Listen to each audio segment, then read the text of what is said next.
Welcome to another episode of Unpacked. I'm Jack. Today we have Logitech G602 wireless gaming mouse.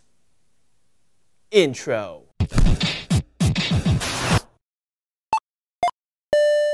Now, I'll be honest, I've never been a big fan of wireless gaming mice ever since my first experience with a wireless mouse and having to change the batteries every 2 hours. Kind of left a sort of lasting impression on me.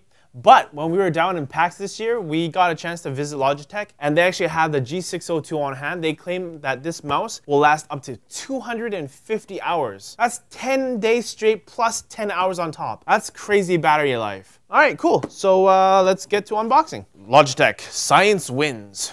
All right, slice that on the side there and pull this out. Ooh, nice sleek packaging. There's nothing else in the box there. In the white accessories box, we have a setup guide and important information. No drivers. That's awesome to see because you'll probably have to download out the latest from Logitech's website. We have a wired USB cable.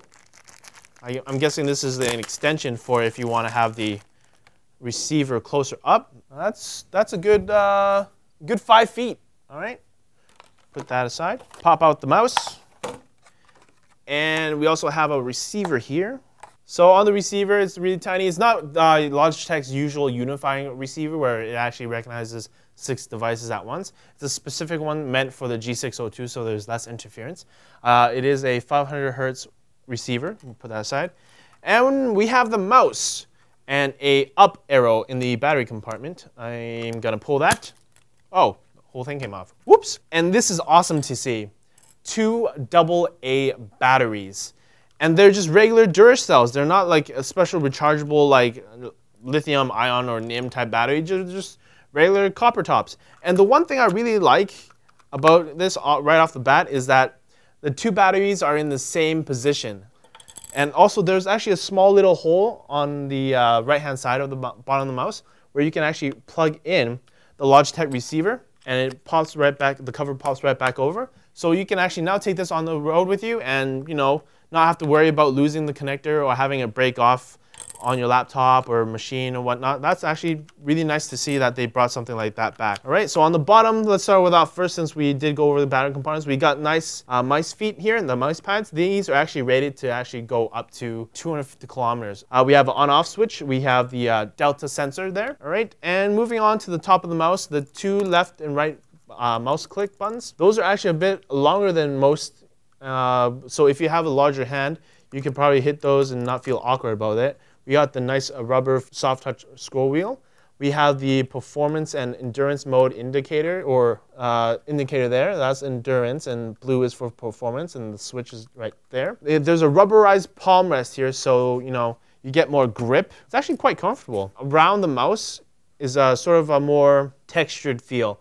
It's not quite rough, it's not quite soft, but it is quite comfortable. That's nice to see. They've got a sort of elongated thumb rest here, so you're not dragging your thumb on the table. And the side buttons, we have 1, 2, 3, 4, 5, 6 on the side, 2 on the side here, and the mouse wheel clicks. And there's a battery indicator on the side there. That's cool as well. Another thing with the batteries, if you do take one out, you can actually still power on the mouse and still be able to use it.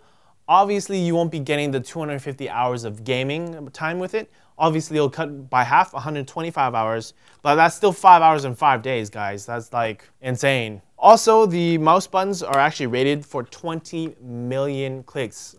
So if you have a really high APM and you're just always clicking away on all the buttons, you can click it 20 million times before they actually start to wear off. So that's also nice to see as well. Logitech put a lot of thought into this. The G602 is meant for a sort of a palm grip. Personally, I'm a claw grip, but even if I'm using a claw grip on the mouse, it's actually still quite comfortable. None of my fingers are dragging on the table, but for palm grip people, you're gonna be pretty pleased with the mouse. That pretty much wraps it up for the G602. Thanks for checking out the video, guys. And don't forget to like, comment, and subscribe.